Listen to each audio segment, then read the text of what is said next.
申します。勝手にタイトル書いてるんですが、茨城県つくば市における地域情報発信の様子を伝える試みということで、定量的な分析が結構多くなるかなと思って、比較的質的な分析をしたいなと思って、こういうことを考えてみたんですが、ちょっと若干時間間に合わなくて、試みというレベルで終わっているかもしれません。ご了承ください。で、時間がないので先に結論から申し上げます。まず、今回内容分析ということで、内容ツイッターを対象としてツイッターの、ツイートされた内容を分析してみたい。で、特に、公的機関による地域情報発信を取り上げてみたいということが、一番のモチベーションでして。で、なぜ、つくば市ということを取り上げてるんですが、私、職場がつくば市にありまして、震災当時、帰宅困難になりまして、つくばエクスプレスとか常磐線とか、交通機関網が全てストップして、おおむね停電はほぼ全世帯に近い形で停電が起こり、断水等も1週間以上続いた地域も多いということで、関東圏の内陸部での地震被害では、相当程度被害が大きかった地域だろうというふうに考えております。で、まだ仮説というか、検証してみたいなと思ったポイントとしてはですね、ツイッターが本当に役立つのは、実は甚大な被害が起きたところというよりは、逆に言うとつくば市のような中間的な被災地ではないかというのが、私が最初にこういったことを分析してみたいと思ったきっかけでありました。で、特にここにいらっしゃる方だと関東圏で、震災地にいらした方も多いかと思うんですが、そういった方はよく感じるかもしれませんが、ソーシャルメディアは特にネットがつながっているような空間、そして、大勢の人がコミュニケーションを取れるような空間である方が、比較的、プラットフォームとしての信頼性高くなると思うんですね。そういった時にはこういった中間的な被災地が、ツイッターのようなプラットフォームを利用する空間として重要だったのではないかと。で、下の結論ですが、つくば市における発信情報発災機には、避難所ですとか生活インフラですね、電気や水道等の情報、また復旧期にはこういった生活インフラ情報に加えて原発事故情報についての発信が非常に深いというのが結論であります。で、つくば市だけをなぜ取り上げるのかということで、一旦東日本全地域の公共自治体71アカウント、震災当時に存在したアカウントのツイート内容を、まず見たいということで調べてみました。で、ここに挙げたように、東日本地域では、71アカウントあったうち、特にこの震災後1週間でのツイート数を並べてみますと、つくば市が最も発信が多く553ツイートをされています。あとは、基礎自治体ではありませんが、岩手県ですとか青森県、また茨城県の鹿島市等も、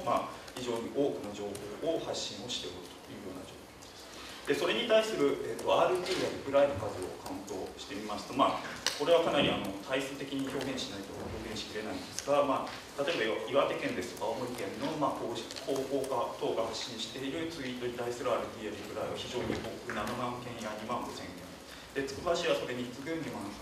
千件ですね。気仙沼市が、その上から言いますと4番目にあたる1万9千件で、RT やリプライ等が、飛ばされたということが分かりました。で、ちょっと詳細について述べると長くなりますので、単純にまとめてしまうと、何をやりましたかというと、当時のつくば市の公式アカウントであったつくば IS というアカウントに対して内容分析を行いまして、人手でツイート内容をタグ付けしていったと。で、内容分析のカテゴリーをこのアプリに作成すると、こういう18のカテゴリーですね。情報発信、安否情報や交通情報や避難所情報等の発信ですとか、サイト情報の紹介ですとか、ニーズ収集用のツイートを行っていたと。でもこれが最終的に、こちらで内容分析を行った結果のまとめになったわけですが、主に1週間を3つの期間に区切りますと、初期には、行政の、どういった施設が被害があったか、どういった施設が動いているかといった情報と、それに加えて避難情報を主に多くの発信が行われていること、そして一つ着目されるのはやはり生活情報が、初期、中期、後期と、非常に多く発信され、かつそれに対する問い合わせ等に対してもツイッター上で多くのコミュニケーション、リプライ、問い合わせ対応というのが真ん中になりますが、ということが行われていることが見て取ることができました。多分時間がないので、あとは他の分析したいと思います。以上です。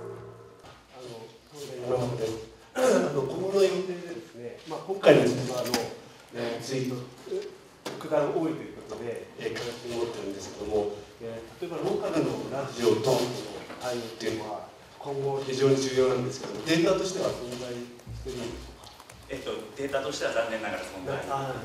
私は把握ができてないので、ちょっとそれはまた考えたいなと。どういうふうに考えつくばラジオに関しては、実際につくば市がこの防災ラジオを運営して途中から運営を始めたので、その関係はそうですね、ぜひ検討していただきたい。その中間被災地でTwitterがこそ有効じゃないかっていうことを分析するためには、例えば、さっきその前被災地の頃のTwitterでのいろいろな活動やアクティビティが落ちちゃいますよね。それで中間被災地だと非常にアクティブでつながるっていうような物理的な状況もあって、それからその他の要素がだいぶある。Twitter だけで分かるというか、Twitter が使えるのがそもそもで、というわけで、そういう分析はつまりその状況の分析っていうのはされてるんですか？今のところは、しておりません。